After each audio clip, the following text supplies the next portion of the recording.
Asmita lived in a small tin house on a small piece of land in a small town in eastern Nepal.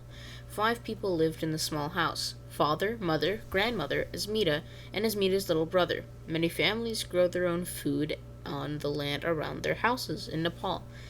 But the small piece of land around Asmita's house was so small it could not grow enough food to feed the family. So father and mother had to work extra hard to feed the family. Father and mother had never gone to school. They could not read or nor write. They had never studied to work as a bus driver or a plumber or a teacher. So they were working with their hands, picking things up and putting things down. It was difficult to pick things up and put things down and move things around every day. After a long day of work, father and mother were very tired when they came home. They wanted to relax. They tried to relax by drinking alcohol. But when father and mother drank, they began to argue. When they drank, they began to fight. The more they drank, the more they fought. The more they fought, the more they drank. Soon father and mother seemed to be drinking and fighting all the time. Neighbors heard the fighting and came to the small tin house to try and help. Then the leaders of the small town tried to help. Even the police came to tried to help. But nothing changed. Father and mother kept drinking and fighting. Then mother left. She got tired of drinking and fighting. She wanted a better life. She moved away to India to work. Asmita was left at home. Now only 4 people lived in the small house: father, grandmother, Asmita, and Asmita's little brother. With mother gone, Asmita was put in charge of the house.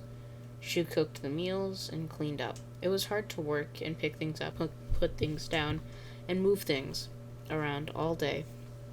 It was also difficult living with father. He kept drinking. When he drank, there was no peace at home. It seemed like life would never get better. And then grandmother started to go to church on the Sabbath. Asmita had never heard about church, but grandmother was happy. When she returned home from church on Sabbath, Asmita liked to see her smile. Grandmother told her stories about the God of heaven whom she had heard about in church. Asmita had never heard of this God. Her family worshipped gods of stone and wood. Asmita liked the stories. One Sabbath, Asmita decided to go to church with grandmother. She left her housework and took her little brother by the hand. They went to church together. Other children warmly welcomed Asmita to the children's Sabbath school. The teacher gave her a big smile. Asmita immediately knew that she wanted to go to church every Sabbath. Today, Asmita is 12 years old, and every week she sings songs and recites Bible verses in Sabbath school.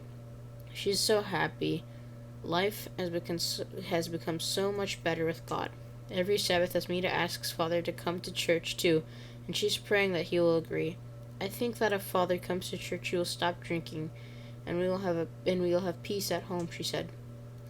Part of the Quarter's 13th Sabbath offering will help establish a school where children like Asmita can study in eastern Nepal. Thank you for planning such a generous 13th Sabbath offering. If you don't mind hitting the subscribe button, hitting the like button so I know if you liked the video. See you in the next animation.